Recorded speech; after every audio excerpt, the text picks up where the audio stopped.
ben c'est sûr que moi, mais que je viens d'avoir ma fermette, mon frère, il regarde lui aussi pour une fermette. Fait qu'on, moi, je trouve dans mon coin, on n'a pas beaucoup de monde qui peut s'entraider, à part que les grosses compagnies, ben les grosses compagnies, euh, quand même des bonnes fermes qui fournissent les viandes. Là. Mais sinon, tu sais, des petites fermettes, quoi que ce soit, il y en a pas. Ben, en tout cas, j'en ai pas trouvé. Ou sinon, ben, ils sont rares. Puis là, mais mon frère, tu sais, il veut finir par avoir une fermette, fait que je vais essayer de commencer à s'entraider un et l'autre, là, que si moi, j'ai des poules, des cochons, puis que lui, il y a des vaches, mais tu sais, qu'on finisse là par s'entraider, là. C'est sûr que ça sera pas tout de suite, on n'a pas rien, là, mais en tout cas, on espère. Ben, Il faut commencer quelque part.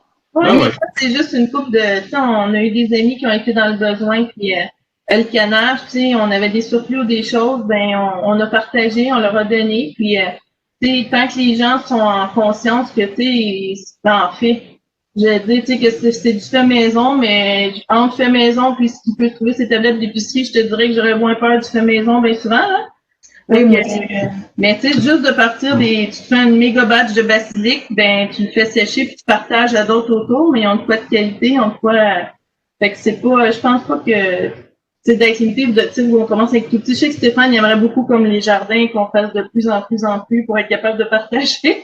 Et à chaque fois, moi c'est pas je veux pas partager, c'est pas je veux pas, c'est le kiosque au bord du chemin. Je sais pas si je vais avoir l'énergie de m'en occuper.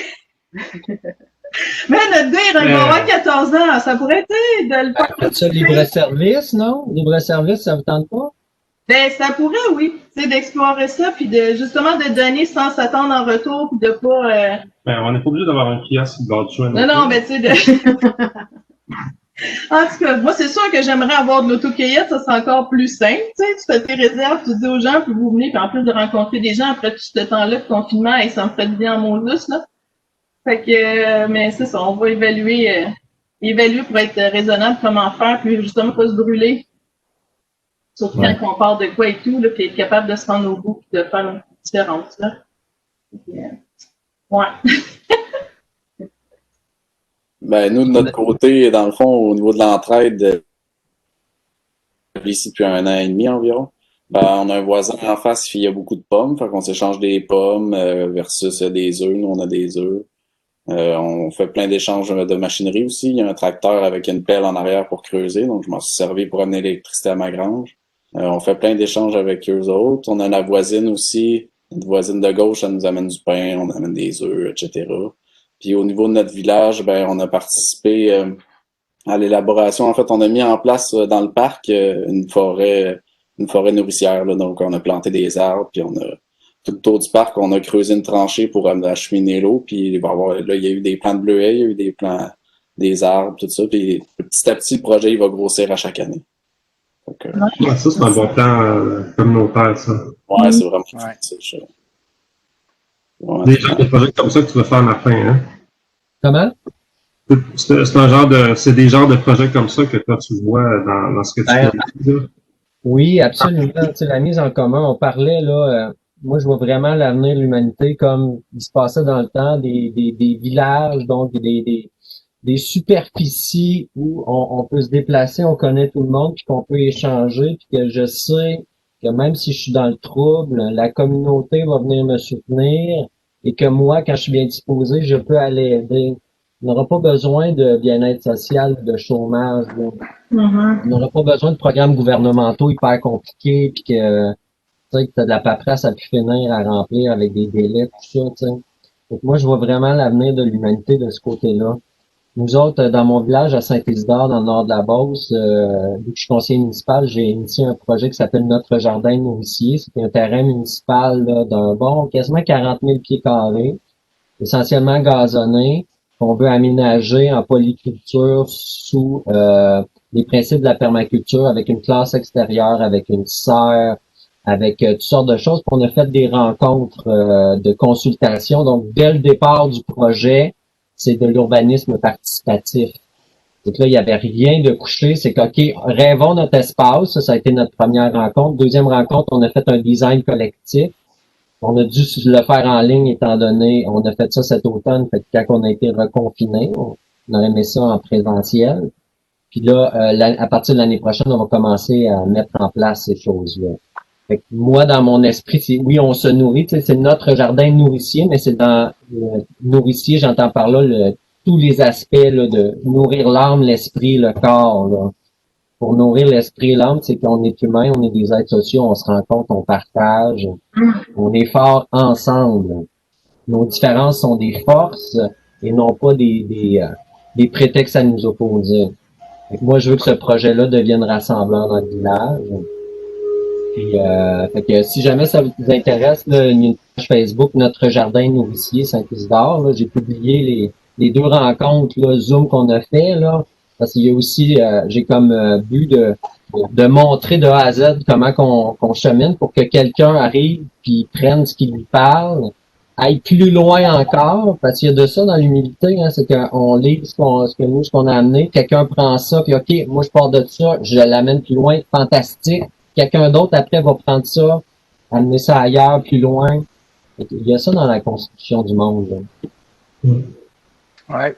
De plus en plus, les municipalités aussi sont ouvertes à ça. Hein? Martin, il y a 1 an et demi, pas l'été passé, mais l'autre d'avant, j'avais été à Saint-Eulalie. Puis eux autres, il y avait un jardin collectif que je trouvais vraiment super. Les gens pouvaient participer dans ce jardin-là, aller donner du temps bénévolat.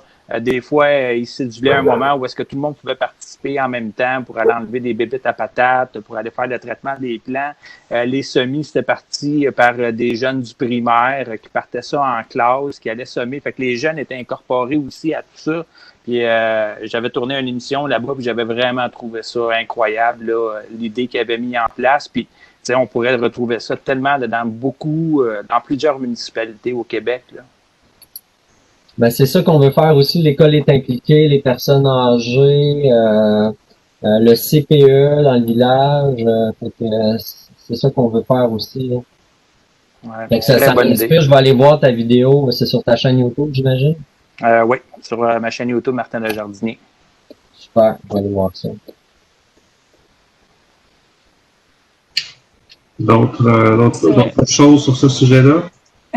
Oui, mais je voulais juste ajouter, dans le fond, cet aspect-là, qu'on a l'air de tous se retrouver là-dedans. Là, c'est vraiment quelque chose que j'ai entendu dans toutes les rencontres. C'est sûr que les rencontres que j'ai organisées, c'est des gens qui s'interpellaient justement, qui assistaient. Mais ce que je veux dire, c'est que j'ai vu autant en ville que dans des endroits plus en campagne, il y a vraiment ce besoin-là. Les gens, c'est pratiquement tout ça qu'ils disaient. Stéphane Bianca, vous en avez une chez vous, vous l'avez entendu aussi. C'est des gens qui disaient, ben moi j'ai un grand terrain, mais j'ai pas nécessairement le temps pour tout faire. Si j'aimerais partager telle ou telle chose, puis en même temps, en échange, il y a telle ou telle chose que moi j'ai pas le temps ou les connaissances ou peu importe, l'envie de faire. Il y a vraiment ce besoin-là à la grandeur de la province, de ce que j'ai vu des gens, autant qu'ils ont à offrir qu'il y a des choses qu'ils recherchent ou qu'ils seraient contents de faire, mais en gang, qui n'ont pas nécessairement envie de se lancer là-dedans tout seul ou avec leur famille. Fait que je pense vraiment qu'il y a quelque chose à faire de ce côté-là. Puis effectivement, plus ça va, plus je vois ça dans les municipalités, des projets. Moi, juste à côté de chez nous, il y a un projet que ça fait 3 ans qu'ils ont commencé, qui s'appelle Croque ton quartier. Puis le but, c'est d'avoir un jardin, dans le fond, à travers le quartier, puis avec plein de projets sociaux au travers. Fait qu'en tout cas, il y a vraiment quelque chose de cool là-dedans. Puis pour reprendre un peu ce que Martin disait, il y a l'aspect aussi historique de ça. Moi, de ce temps-ci, je suis vraiment beaucoup dans tout ce qui est la lecture de l'agriculture au Québec depuis les années même 1600.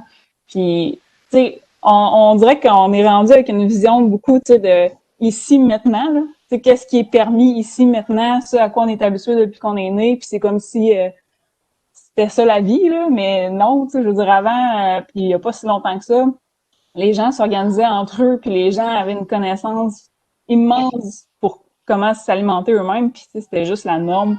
Puis on a dévié de ça, mais je pense qu'il y a comme un équilibre à aller chercher entre la facilité d'acheter tout à l'épicerie, puis de comme rien connaître de ce qu'on achète versus de ce qu'on mange versus devoir tout faire comme avant. Tu sais, il y a quelque chose, je pense, à aller chercher là-dedans, mais bref, tout ça pour dire que c'est faisable, puis il y a une volonté de ça beaucoup.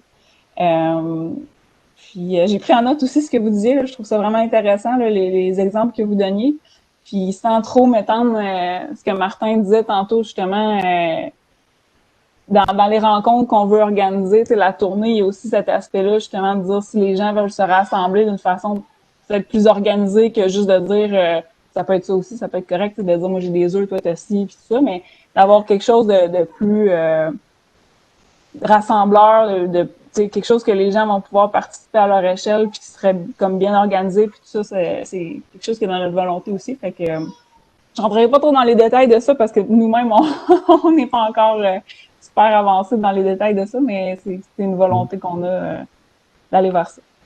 C'est ça. Pour faire du pouce sur ce que disait Marie-Michel, merci encore Marie-Michel, tu m'as fait découvrir le livre Les 4 saisons dans la vallée du Saint-Laurent, que je vous recommande fortement. C'est super bien écrit, on apprend plein de choses, notamment des savoirs qui ont été développés, des façons de faire développer sur des centaines d'années.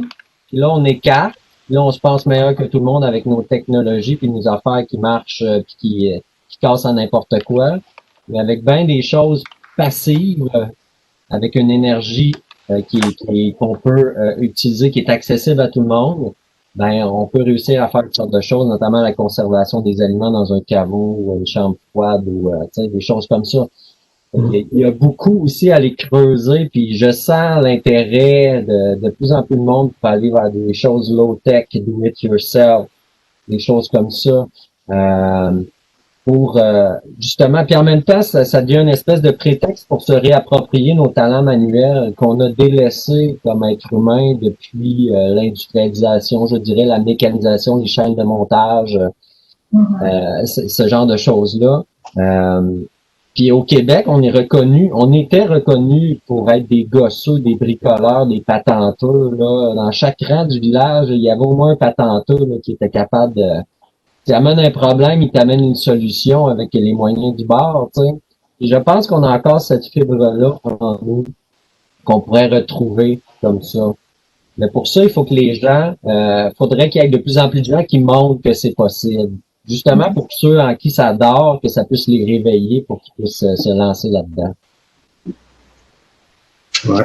Il y a un autre penchant, moi, qui me venait aussi, c'est que, tu sais, des fois, on vit dans un genre de règne qui dit, tu sais, c'était fait depuis toujours, ça a été fait comme ça. Fait que, continuons comme ça. Ouais. Puis moi, j'avais toujours fait comme ça, pourquoi qu'on changerait? Ça. Puis là, moi, c'est comme toi, tu es à l'extérieur, tu as cette nouvelle connaissance-là qui entre avec un nouveau regard.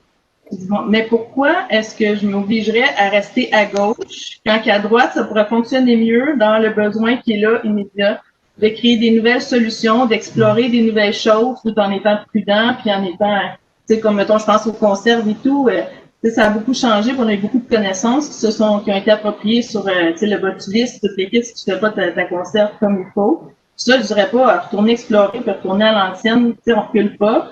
Mais écoute, mon mix que je mets dans mon conserve, ma recette, est toujours obligée d'être la même que ce qui était il y a 50 ans, ou je peux explorer les nouvelles saveurs, puis les nouvelles affaires, puis les nouvelles, tu sais, de s'amuser là-dedans aussi, aller justement, je prends, puis je vais un peu plus loin, puis je me permets de déplacer certaines frontières, certaines choses, là. Ouais, tu les connais, les bases, c'est 4,6 de pH. Si t'es en dessous de ça, t'as pas besoin de chauffer. Si t'es au-dessus de ça, ben là, ça te prend un autoclave ou des trucs comme ça, tu sais. À partir de ça, ben là, tu peux explorer, tu sais, tu sais que ton gauge, c'est le pH. C'est ça. Moi, je vais vous quitter. J'ai un bébé chevreau à aller nourrir au biberon. De vous voir, oui. À la prochaine seconde. À la prochaine. Bye, là. Notre heure est pas mal terminée. Il y avait un dernier sujet que j'avais mis, s'il y en a qui ont des anecdotes d'autosuffisance mémorables. Je peux peut-être finir avec les quelques minutes qui restent pour ça. Si des choses comiques que vous voulez partager ou... Moi, je n'ai une, mais je vais laisser par les autres. J'ai l'impression que j'ai trop parlé.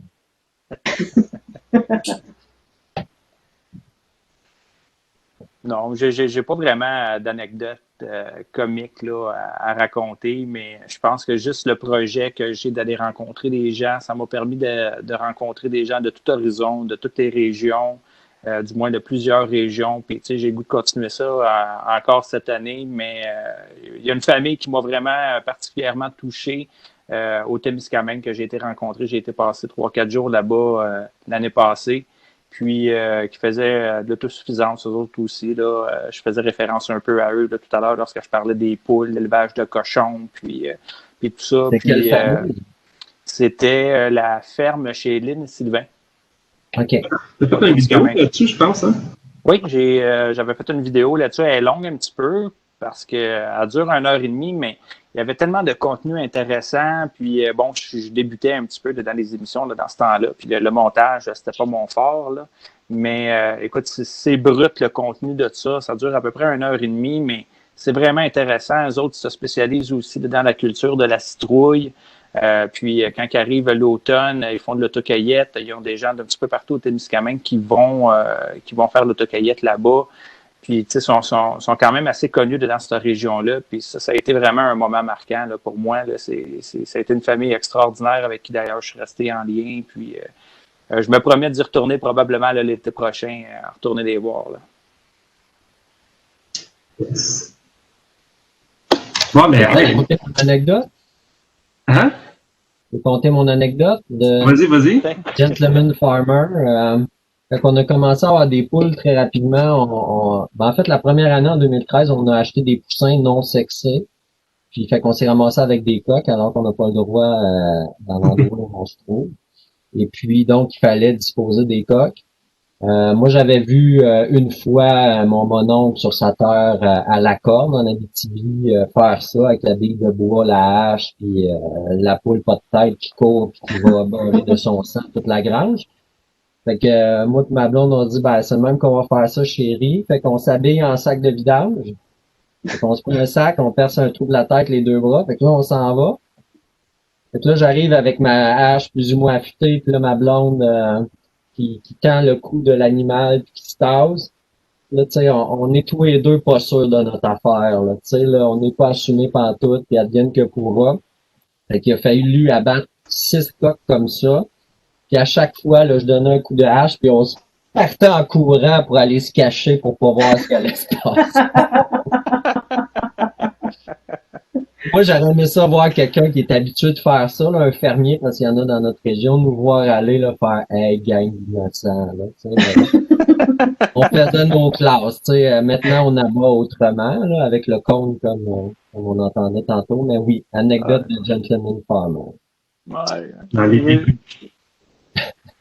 Je me rappelle plus jeune, là, dans les scouts, là, on avait fait un camp d'1 mois justement en survie. Là, j'avais à peu près une douzaine d'années là, dans ce temps-là. Là. Puis, je me rappelle des animateurs scouts étaient arrivés comme ça à un moment donné, puis on dit les boys, si vous voulez manger pour souper, il dit votre repas, il est dedans la remorque là-bas, puis c'était des poules qu'il y avait, puis let's go, on sort la hache, puis il fallait abattre. Finalement, il n'y a pas personne qui voulait le faire, mais étant donné, moi, j'avais grandi un petit peu là-dedans. Finalement, c'est moi qui ai abattu toutes les poules, puis on a réussi à manger avec ça. Mais tu sais, ça, c'est quelque chose que j'avais trouvé intéressant parce que aujourd'hui, je trouve que des gens sont hypocrites un petit peu en rapport à la viande. Puis tu sais, je le dis souvent, tu sais, quand tu t'en vas au marché d'alimentation, les gens ont plus l'impression qu'ils vont acheter un animal. Tu sais, il faut pas qu'il y ait de sang dans l'emballage. Il faut que la poitrine elle soit bien préparée. Il faut pas qu'il y ait de plumes dessus. Il faut pas qu'il y ait ci. Il faut pas qu'il y ait ça. Puis, tu sais, moi, je m'en étais rendu compte à ce moment-là. Puis j'étais quand même jeune. Puis, tu sais, il y en a qui n'ont pas mangé pantoute, tu sais, pourtant qui mangent tout le temps du poulet, mais cette soirée-là, ils n'ont pas mangé du poulet parce qu'on avait abattu ce poulet-là. Puis, tu sais, ça nous amène un petit peu à réaliser que dans la vie, si tu veux manger, tu n'as pas le choix de te rendre là, tu sais. Puis, tu sais, si c'est pas toi qui le fais, il y a quelqu'un d'autre qui va le faire. Puis, tu sais, je trouve qu'on vit dans une société un petit peu hypocrite avec ça. Tu sais, des gens vont acheter du poulet puis de la viande un peu comme si c'était des patates puis des poivrons. Puis ça, je trouve ça plate, là. Ouais. Exact. Puis, tu sais, moi, je le vois, là, j'ai proposé, mon plus vieux, il nous a assisté dans la séance d'abattage cet automne. On s'est fait un petit abattoir style Dominique Lamontagne. Moi, j'ai suivi un atelier chez lui puis Amélie, là, à Sainte-Lucie-Laurentide, je pense. Ouais. Il y a 2 ans. Fait on l'a fait une centaine de poulets cette année. Puis, je l'ai proposé à mes enfants, si vous voulez voir, dans le fond, comment que ça se passe. même si je savais qu'il allait avoir une réaction. Ma fille a pleuré, tout ça, mais tu sais, elle en mange du poulet, puis là où je veux en venir, c'est que ça devient une opportunité d'aborder le sujet de la mort, qui est un des plus gros tabous dans notre société, la mort. Tu sais, Ouais. on n'y échappera pas, mais on veut pas en entendre parler, on veut pas le voir. Fait que ça devient un prétexte d'apprendre un peu cette chose taboue-là, parce qu'à mon avis, il devrait y avoir aucun sujet tabou dans le monde, idéalement. Fait que fait qu'on n'abat pas de prime abord, évidemment, pour nous faire une leçon sur la mort, mais tant qu'à faire, on peut parler de ces choses-là, parce que là, l'enfant de la question est rendu où, là, Georgette, là, tu sais. Ouais. Fait que là, tu peux expliquer dans les mots appropriés pour l'enfant qui a son âge à ce moment-là. Fait que ça devient aussi sur les fermes, tu sais, le rapport à la mort, je pense, là, qui est beaucoup moins tabou. Exact. Beaucoup moins tabou en région. À Montréal, c'est extrêmement tabou. Là. Je veux dire, Ouais. les parents, il ne faut pas que les enfants voient ça. Puis pourtant, moi, je valorise le contraire. Tu sais, plus tu es jeune puis que tu vois ça, plus que tu grandis avec une certaine normalité, que c'est normal à un moment donné que tu élèves des animaux pour les abattre. C'est pas rendu à 25 ans que tu montres ça à quelqu'un qui va comprendre ça. Mais quand, tu sais, moi, j'ai commencé là-dedans, j'avais 5-6 ans, là, les premières poules là, que j'ai abattu chez mon oncle. Là. Puis, tu sais, pour moi, c'est normal, là, ça. Là. Tu sais, c'est pas de la cruauté envers des animaux. Ici, à Montréal, là, tu parles de ça, là, puis écoute, là, c'est de la cruauté, puis, tu sais, c'est un sujet extrêmement tabou. Mais en région, là, c'est pas quelque chose qui est tabou du tout. Là. Sur une ferme, c'est quelque chose qui est tout à fait normal. Là. Les morts d'animal ici. Ouais. Ces mêmes personnes-là jettent déjà de la viande à l'épicerie. C'est pour ça tabou. Là. Ben exactement. C'est pour ça que je reviens que quelque part, on vit dans une société hypocrite là-dedans. Si tu n'es pas capable d'accepter ça puis que tu manges de la viande, il y a quelque chose qui ne va pas. Là. En effet. Ouais, ben tout le rapport à la mort en ville qui est différent, un peu aussi en banlieue, parce que dans le fond, les compagnies comme un chat ou un chien qui va vivre, mettons, 14 ans ou 13 ans, peu importe, puis c'est le seul lien qu'ils ont. Fait que quand ils meurent, tu sais, pour eux, comme un poulet, c'est un peu comme la même chose. Ils sont pas habitués de voir ça. Non, c'est ça. Il faut comprendre que c'est pas un animal domestique qui vit dans la maison. Là. C'est pas toutou minou. Là. Non, c'est ça. T'as pas le même lien d'attachement non plus. Non, exactement. Mais dans les formations que je donne, c'est beaucoup les dames qui suivent les formations sur la garde de poules. Puis il y en a plusieurs, c'est des animaux de compagnie. Et quand il y a quelqu'un là qui me pose la question, tu fais quoi avec tes poules, toi, à l'automne? Ben, j'en garde la plupart, mais je vais tuer les coqs de l'année puis les poules de l'année passée, l'année précédente. Là, je regarde bien dans l'auditoire, il y en a des madames qui viennent tout croche le siège, là, tu sais. Ouais. Les autres, dans leur conception, tu sais, chaque poule allait avoir son nom, puis ils vont regarder jusqu'à sa belle mort. C'est correct, c'est correct. Nous autres, notre façon de fonctionner est autrement, mais ça n'empêche pas du tout, ça c'est essentiel, ça n'empêche pas du tout de voir au bien-être animal. C'est pas parce qu'on fait boucherie à la maison qu'on voit pas au bien-être animal. Ça, je trouve que c'est un lien souvent que les gens font.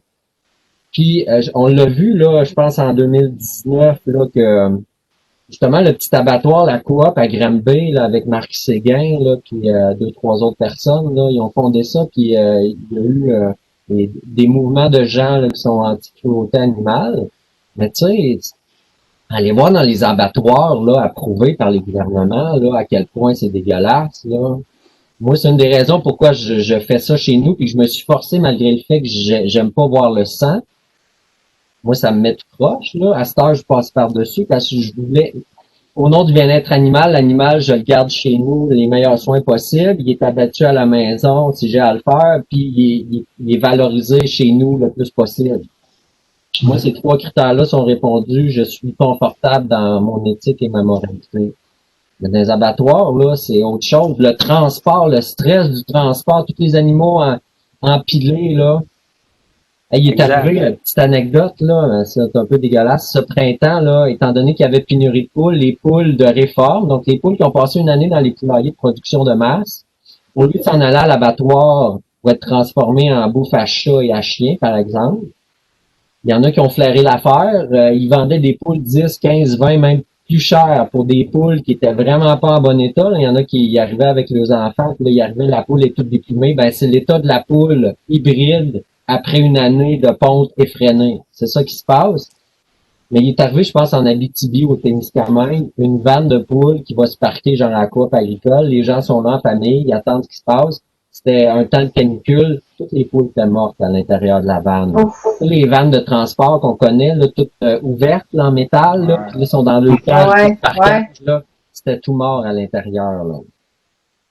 Fait que, bref, le transport, là, tu sais, l'animal grandit chez toi, tu vas lui enlever la vie avec tout le respect que ça demande. Puis ensuite de ça, tu valorises l'animal. Moi, quand j'explique ça, je suis tout à fait à l'aise. Ouais. C'est un mot important là, que tu as dit là-dedans, c'est le respect animal. Oui. C'est tellement la reconnaissance, en fait. Oui, exact. Puis c'est quelque chose qu'on voit sur les petites fermettes familiales, les gens qui font leurs propres élevages. Puis les animaux, là, écoute, là, ils naissent dans de la ouate, sont élevés dans des conditions extraordinaires. C'est tellement pas ce qu'on retrouve sur... c'est pas vrai que les poules puis la viande qu'on va aller acheter au supermarché va avoir eu la même qualité de vie que des animaux qui vont être nés sur ta ferme chez vous. C'est clairement pas ça. Là. Assurément pas. Puis on le voit dans la qualité de la viande. C'est une autre raison pourquoi ne pas envoyer ces poulets à l'abattoir. C'est que t'es pas sûr que tu vas recevoir en retour les poulets que tu as été amené. Parce que les autres, ils voient bien là, la différence de qualité dans la chair. Hein? Ben justement, j'avais eu une anecdote là-dessus sur une fermette que j'avais rencontrée, puis que justement, eux autres, ils avaient envoyé leur poulet à l'abattoir, puis c'est pas leur poulet qui est revenu dans l'assiette. Là. Non, c'est pas la première fois que je l'entends, puis ça me surprend pas. Ouais. Eh ben, merci tout le monde. On a débordé un petit peu de l'heure, mais c'est bien carré comme ça. Je pense que c'était bien intéressant. Vraiment. Je vais partager chacune de vos chaînes dans la vidéo que je vais monter, le lien vers le forum aussi de Peuplier. Fait que merci à tout le monde de votre participation. Ça serait quasiment intéressant de recommencer peut-être avec d'autres sujets. Je pense que j'ai embarqué aussi d'autres personnes, mais je sais qu'il y a 3 personnes qui ne sont pas jointes aujourd'hui, qui auraient pu apporter à la discussion quelque chose d'intéressant. Et là, tu sais, juste à 6, on est 7 en tout, là. Ça a occupé quasiment 1h20. Fait que je pense que si on aurait été plus, on aurait peut-être été à 2 heures. Écoute, ça a passé vite, là. Tu me dis 1h20, là, mais moi, je n'ai pas checké l'heure pendant tout. Là. Je pense que vous êtes tout intéressants dans ce que vous aviez à dire là-dedans. Puis je vous lève mon chapeau. Je suis content de vous avoir rencontré aujourd'hui. J'ai beaucoup aimé cette petite session-là. Puis d'avoir la chance d'échanger avec vous autres. Puis que vous partagiez vos expériences. Puis tout ça. Puis où est-ce que vous en allez. Vraiment, j'ai trouvé ça super agréable. Je pensais que ça faisait une quinzaine de minutes là, qu'on était sous l'appel. Ouais, ça passe vite, hein? Vraiment. Ouais. Ben, dans la même lignée que Martin puis Marie-Michel, là, vous êtes parlé pour les projets communautaires, etc. Je pense qu'on aura l'occasion peut-être d'en faire d'autres, des sessions comme ça, de parler justement de ces projets-là. Je pense que ça va être une bonne chose d'en parler, puis de promouvoir, puis chacune sur vos chaînes, vous allez pouvoir aussi là, répéter un peu ces discussions-là qu'on a ensemble. Tout à fait. Plus qu'on va d'être à en parler, puis à promouvoir, plus que ça va se répandre. Ça va devenir accessible pour les gens aussi. Là. Ça va réduire le décalage entre je suis pas capable de le faire, je me sens pas habité. Essayons-le. Tu sais. Ouais. Exact. Puis j'ai une petite anecdote, je suis dans nos débuts, on suivait beaucoup des chaînes YouTube en anglais parce que en français, il n'y en avait pas beaucoup au Québec. Là-dedans, il y en a des chaînes qu'on suit, c'est le Cog Hill Farm, Jason qui s'appelle le gars.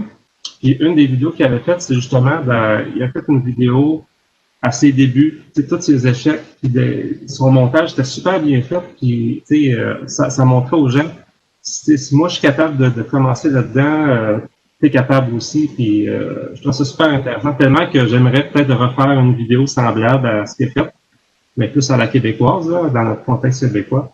Donc, ça aussi, je peux peut-être mettre le lien en bas sur cette vidéo, ceux qui comprennent l'anglais. Là.